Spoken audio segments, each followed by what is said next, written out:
नमस्कार, भारत लाइव देख रहे हैं आप। और ये गेम बड़ा है जहां बिहार की सियासत में पर्दे के पीछे चल रही खेल या पर्दे के पीछे चल रही कहानी के बारे में आपको बताई जाती है। दरअसल बिहार में अगर 2020 चुनाव के बाद से राजनीतिक और सामाजिक समीकरण पर गौर करेंगे तो आपको एक शब्द सुनाई देता होगा, और वो शब्द भूमिहार।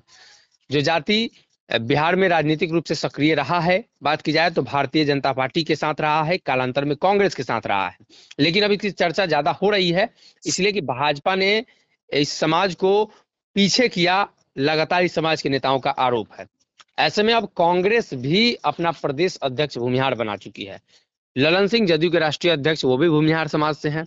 वही दूसरी तरफ बात करें तो राजद ने भी भूमिहारों को स्थान दिया है, चाहे अनंत सिंह हो, कार्तिक मास्टर हो। अब ऐसे में खबर आ रही है कि 2024-25 के चुनाव को लेकर जहां तैयारियां चल रही हैं, तो कांग्रेस ने अपना आखिरी पत्ता खोल दिया है 2025 के लिए। डॉक्टर साहब मौजूद हैं। भूमिहारों का जो वोट बैंक है वो बिहार में अच्छा खासा है, और ऐसे में चर्चा लगातार हो रही है। आपको क्या लगता है कि आने वाले दिनों में सभी पार्टियां इस जाति के इर्द गिर्द राजनीति को घुमाने की कोशिश कर रही हैं, या सिर्फ हाइपर लेवल पर ये सिर्फ बातें ही हैं? देखिए, कुछ नाम लेना चाहूंगा। जी। भाजपा की तरफ से कालांतर में भाजपा नेताओं का एक श्रृंखला रही है। श्रृंखला का नाम लेना चाहूंगा। तो छूट जाए तो भले अलग बात है, दिमाग से निकल गया उसे छूट जाएगा। जी। सीपी ठाकुर, जी। उनके बाद गिरिराज सिंह, जी। गिरिराज सिंह के बाद सच्चिदानंद राय, जी। एक और नेता जो भूमिहार जो फ्रंट बनाकर घूम रहे हैं, जी, सुरेश शर्मा। सुरेश शर्मा। ऐसे कई नेता हैं। हम्म। इन नेताओं को अगर आप देखते हैं तो आपको ये समझ में आता है जी। कि कहीं ना कहीं भाजपा ने इस्तेमाल करके इन्हें साइडलाइन कर दिया है। जी। इनकी मंशा पूरी नहीं हो पाई जी। इन नेताओं की। उसमें कहीं ना कहीं बाधा विघ्न भाजपा के शीर्ष नेतृत्व या फिर बिहार में जो चलता है गुटबाजी भाजपा का, उसने लगा दिया। जी। अब मैं एक नाम लेता हूँ कांग्रेस की तरफ से। जी। हालांकि प्रदेश अध्यक्ष बन गए हैं तो सब लोग जानते होंगे उनका नाम अखिलेश सिंह। लेकिन क्या आप अखिलेश सिंह को पहले नहीं जानते थे? राष्ट्रीय जनता दल के सदस्य थे वो। उस समय से उनका नाम लगातार लोग सुनते आए हैं, लालू के करीबी रहे हैं। और जब कांग्रेस में आए उसके बाद से लगातार आप नाम सुन रहे हैं उनका। जी। हर महत्वपूर्ण बैठकों में बैठते हैं। हर बताया जाता है कि बिहार के कुछ 3-4 नेता हैं जो सोनिया गांधी से एक फोन कॉल पे बात करते हैं, उनमें से वो भी हैं। जी। अशोक चौधरी के खिलाफ काफी लंबी राजनीति की। अशोक चौधरी भगोड़ा हैं, अशोक चौधरी कांग्रेस को धोखा दे रहे हैं, ये सारी बातें वो बोलते आए हैं। और तब पार्टी ने नहीं माना। अशोक चौधरी भ्रमित करने में राहुल गांधी को सफल रहे थे। जी। तो उस दौरान नहीं समझ में, लेकिन अशोक चौधरी जब भागे तो रोके भागे थे, याद है ना? जी। जी। उस समय उसका कारण अखिलेश सिंह ही थे। जी। कांग्रेस ने गरम तवे पर रोटी नहीं रखी उस समय। जी। अखिलेश सिंह को अगर तुरंत बना दिया गया होता शायद माहौल बिगड़ जाता। जी। लेकिन कांग्रेस ने बहुत अच्छा काम किया।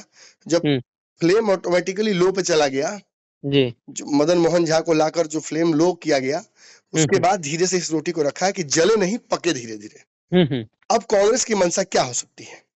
देखिए, इसके पहले एक सवाल रहेगा।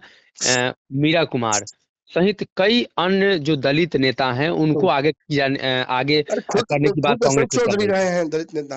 है। क्या किया तो दलितों के लिए उन्होंने?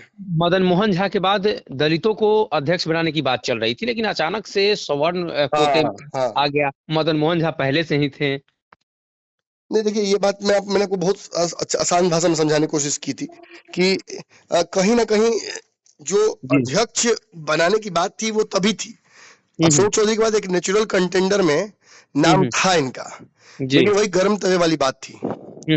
तुरंत उबाल था, अगर उस समय रोटी रख दी जाती तो शायद जल जाती तुरंत के तुरंत। इसलिए एक ब्रीदर दिया गया। मदन मोहन झा के न्यूट्रल आदमी रहे हैं, उनके डिसीजंस न्यूट्रल रहे हैं, और जो आला कमान है वो उनके माध्यम से मनमोहन सिंह वाला काम कर सकता था। जी। जी। उसने किया। लेकिन अब वापस मुद्दे पे आना चाहूंगा। कालांतर में इस प्रदेश में जो भूमिहारों का एक बहुत बड़ा वोट बैंक है, वो कई पार्टियों में बंधुआ रहा। बंधुआ में इसलिए बोल रहा हूँ कि अब ये शब्द खुद इस समाज के नेता यूज करते हैं। जी। शुरुआती दौर में कांग्रेस का वोटर रहा, ब्राह्मण नेताओं को मौका मिला, अन्य जी मुसलमानों को मौका मिला, लेकिन जी भूमिहार समाज को बहुत बड़ा नेतृत्व करने का मौका शुरुआती दौर में नहीं मिला।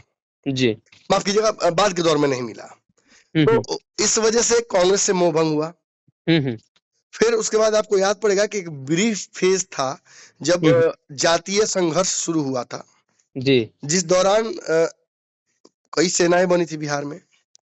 उस दौरान लेफ्ट की पार्टियों में भी बिहार के भूमिहारों का इंटरेस्ट जगा था, जी काफी लोग जुड़े थे। उसके बाद आपको याद होगा कि छोटे छोटे दलों में रणवीर सेना, शिवसेना, जी एनसीसी एनसीसी क्या बनता था पहले। उनमें भी काफी लोग ज्वाइन हुए। लेकिन धीरे धीरे भूमिहारों को ये बात समझ में आई जी कि जो संघर्ष छोटे दलों में करने का फायदा मिल नहीं रहा है। तब उस दौर आया बिहार में आत्म नेता बनने का, स्वयं शंभू नेता, बाहुबलियों का दौर था। खूब नेताओं का नाम आप ले सकते हैं जी आनंद सिंह से सूरजभान तक, लंबा चल जाएगा, आप लिस्ट ले ले। कई भूमिहार नेता कई जगहों से खड़े हो गए, लेकिन धीरे धीरे उन्हें राजनीतिक संरक्षण की आवश्यकता पड़ी। जी पुनः पार्टियों की तरफ भागे, अलग अलग पार्टियों में संरक्षण प्राप्त करने की कोशिश की। कोई परमानेंट बसेरा भूमिहारों का नहीं हो पाया।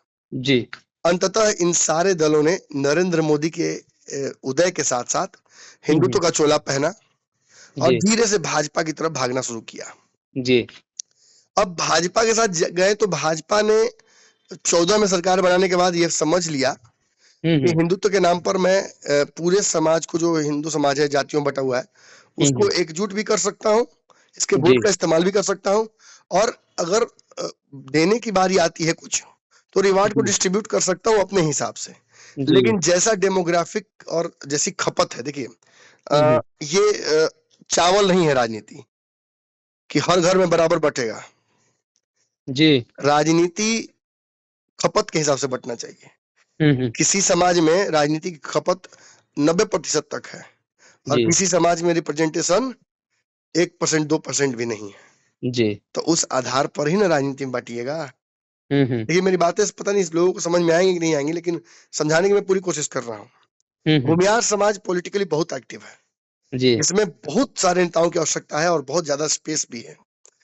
तो भाजपा परेशान हो गई भूमिहारों को स्पेस देते देते जी। कहीं ना कहीं भूमिहार नाराज एक दो होते ही गए और ऐसी नाराजगी देखिए कभी सच्चिदानंद राय के तौर पर, सुरेश शर्मा के तौर पर, गिरिराज सिंह के तौर पर। नवादा में गिरिराज सिंह कितने नाराज हुए थे जी जी। तो वो नाराजगी को एक जगह मैनेज किया गया, दूसरी जगह कहीं ना कहीं फिर वहां लीकेज हुआ। तो भाजपा परेशान होकर अंततः भाजपा ने सेफ खेलना शुरू किया।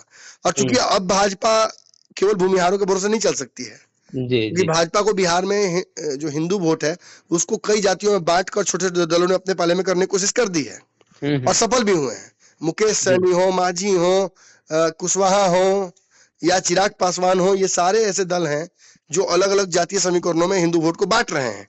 तो सम्राट चौधरी, अब देखिए कि अन्य नेताओं को आगे करके, नित्यानंद राय को कालांतर में ये करके कहीं ना कहीं बनिया समाज के नेता को आगे करके भाजपा सारे समाज को, हिंदुत्व को एक करना चाहती है क्योंकि उसका इंटरेस्ट है कि अगर 24 में हम चुनाव जीत जाते हैं फिर से अपने दम पर, तो 25 में हम बिहार में सरकार बना लेंगे उन नेताओं के दम पर। तो वो नेताओं को इंक्यूबेट कर रही है अब अलग अलग जातियों के। ऐसे में फिर स्पेस कम बच जाता है भूमिहारों के लिए जी। तो भूमिहारों की नाराजगी आपने बोचहा में देखा।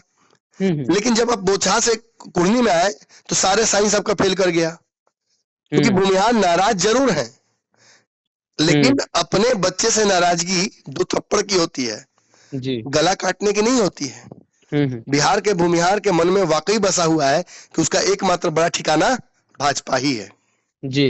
और इस मनसा की वजह से कुढ़नी में आपने देखा कि भूमिहारों ने भाजपा को बोचहा रिपीट नहीं होने दिया, वोट दे दिया। झटका लगा नीतीश को, झटका लगा तेजस्वी को, झटका लगा मुकेश सहनी को।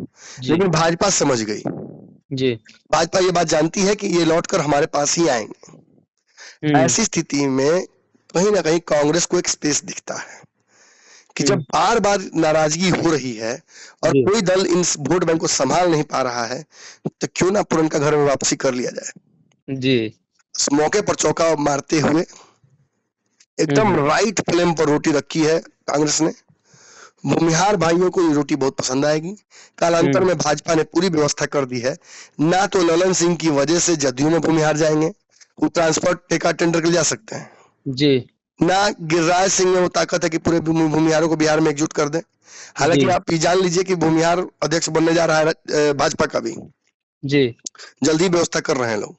हम्म, लेकिन कांग्रेस ने ये गेम खेलकर अपने लिए बिहार में स्पेस बना लिया है। जी, एक तरफ अखिलेश सिंह और दूसरी तरफ कन्हैया सिंह। जी, इन दो नेताओं को बिहार में अगर घुमा देगी भाजपा, तो कहीं ना कांग्रेस, कहीं जी, माफी कांग्रेस, हाँ, तो हाँ, कहीं ना कहीं बिहार में जो सवर्णों का एक नाराज फेज था, उसको पार्शियली, आंशिक तौर पर ही कम बेस करके वो निपटाने में सफल हो जाएगी। और जी, इसकी वजह से मुझे लगता है कि भूमिहार आगे चल के कांग्रेस को जरूर स्थान देंगे अपने मन में। जी। तो कहीं ना कहीं बिहार में जो कांग्रेस पार्टी की तरफ इस समाज का झुकाव पहले से ही रहा है, तो इस बार क्या परिस्थिति बनती है, कैसे वो सोच रहे हैं, ये भी एक बड़ा सवाल है। आने वाले दिनों में क्या कुछ फैसला किया जाता है और कैसे इस समाज का वोट डाइवर्ट करा पाती है कांग्रेस पार्टी, ये भी एक बड़ा सवाल रहेगा।